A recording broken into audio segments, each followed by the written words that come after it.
नमस्कार दोस्तों, आज के इस खास क्लास में आप सभी का स्वागत है।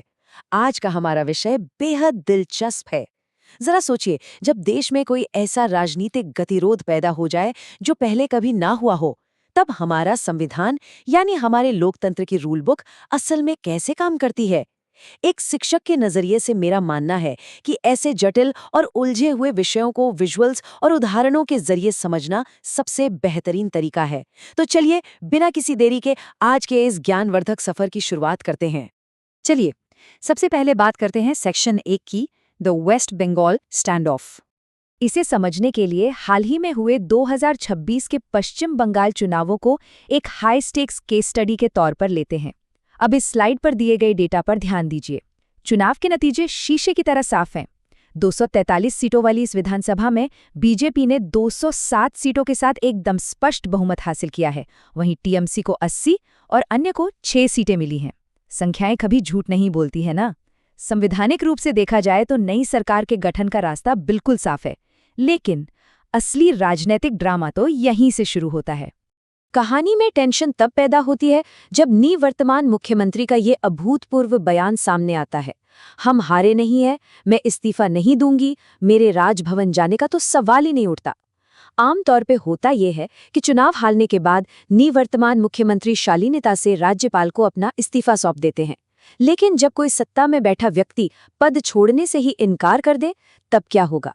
यही आज के हमारी क्लास का सबसे बड़ा टेंशन पॉइंट है।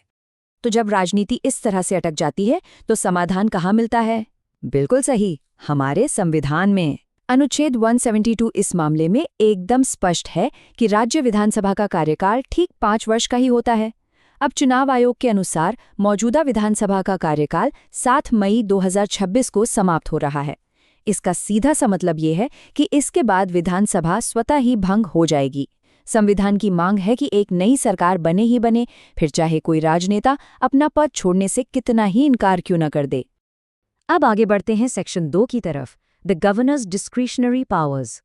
जब सामान्य राजनीतिक प्रक्रिया इस तरह टूट जाती है तो मैदान में एंट्री होती है संविधान के रेफरी की। अनुच्छेद 164 को देखिए।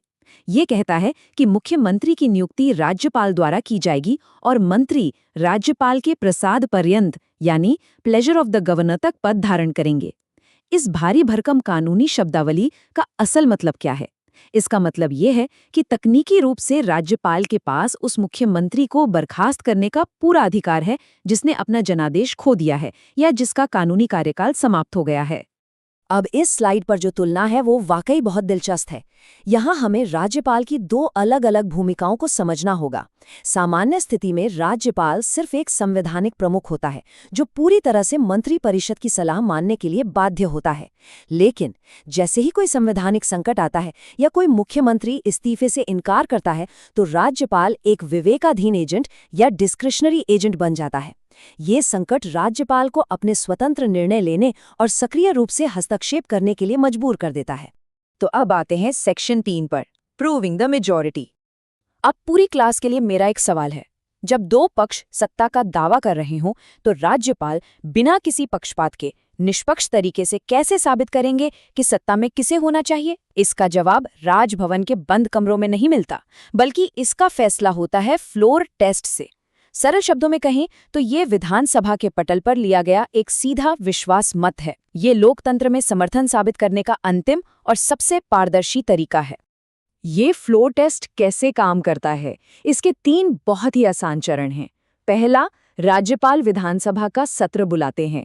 दूसरा, सभी निर्वाचित विधायक सदन के पटल पर जाकर अपना वोट डालते हैं। और तीसरा, जिस भी पक्ष को आधे से अधिक विधायकों का समर्थन मिल जाता है वो जीत जाता है।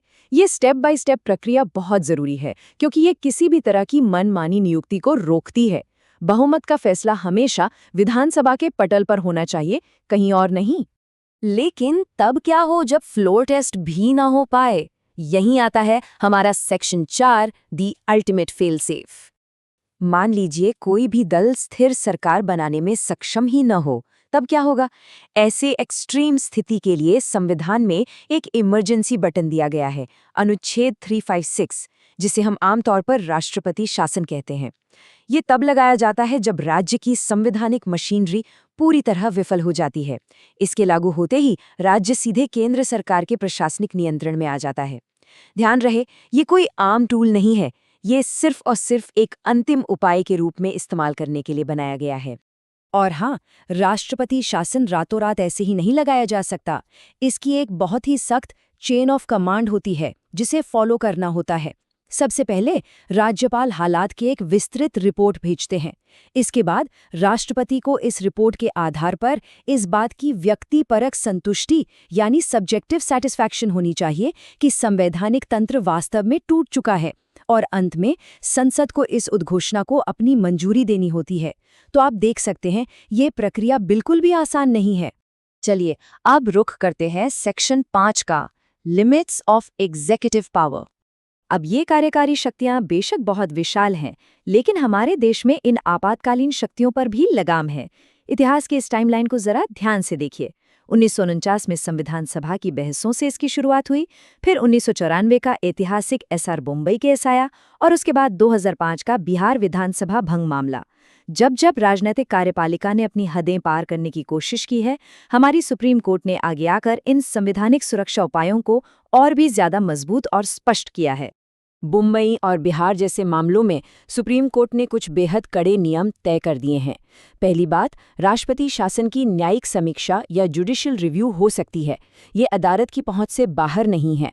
दूसरी, अनुच्छेद 356 का इस्तेमाल सिर्फ राजनीतिक फायदे के लिए बिल्कुल नहीं किया जा सकता। तीसरी, किसी की निजी राय से कहीं ज्यादा अहमियत फ्लोर टेस्ट की है। और सबसे जरूरी बात, अदालत राज्यपाल की रिपोर्ट के पीछे के सबूतों और दस्तावेजों की भी गहराई से जांच कर सकती है। अब इन अदालती दखलंदाजियों और सख्त नियमों के पीछे एक बहुत बड़ा कारण है, और वो है हॉर्स ट्रेडिंग। ये शब्द आपने न्यूज़ में कई बार सुना होगा। इसका मतलब है विधायकों की खरीद फरोख्त। 2005 के बिहार मामले में ये साफ तौर पर सामने आया था कि धन, जाति या कैबिनेट पदों का बड़ा लालच देकर विधायकों को लुभाया जा रहा था। जब कृत्रिम रूप से यानी आर्टिफिशियली बहुमत जुटाने की ऐसी अनैतिक प्रथाएं शुरू होती हैं, तो ये सीधे तौर पर हमारे लोकतंत्र की जड़ों पर प्रहार करता है। और आखिरकार अब हम आ पहुंचे हैं हमारे अंतिम सेक्शन 6 पर, द फ्रेमर्स इंटेंट। आपको जानकर हैरानी होगी कि संविधान निर्माताओं ने 1949 में ही इस तरह के टकरावों की भविष्यवाणी कर दी थी। हमारे संविधान के मुख्य वास्तुकार डॉक्टर भीमराव अंबेडकर का ये कोट आज भी उतना ही प्रासंगिक है। सुनिए, संविधान चाहे कितना भी अच्छा क्यों ना हो, वो अंततः बुरा ही साबित होगा यदि उसे लागू करने वाले लोग बुरे हों। बात बिल्कुल पते की है। रूल बुक चाहे कितनी भी बेहतरीन क्यों ना हो, अंत में ये सब कुछ हमारे राजनेताओं के मोरल कंपास यानी उनकी नैतिकता पर ही निर्भर करता है। तो आज की इस ज्ञानवर्धक क्लास को हम एक बहुत ही गहरे और महत्वपूर्ण सवाल के साथ खत्म करेंगे। जरा सोचिएगा, क्या हमारे लोकतंत्र का अंतिम रक्षक स्वयं हमारा संविधान है, या वे लोग जिन्हें इस संविधान को लागू करने की अहम जिम्मेदारी सौंपी गई है?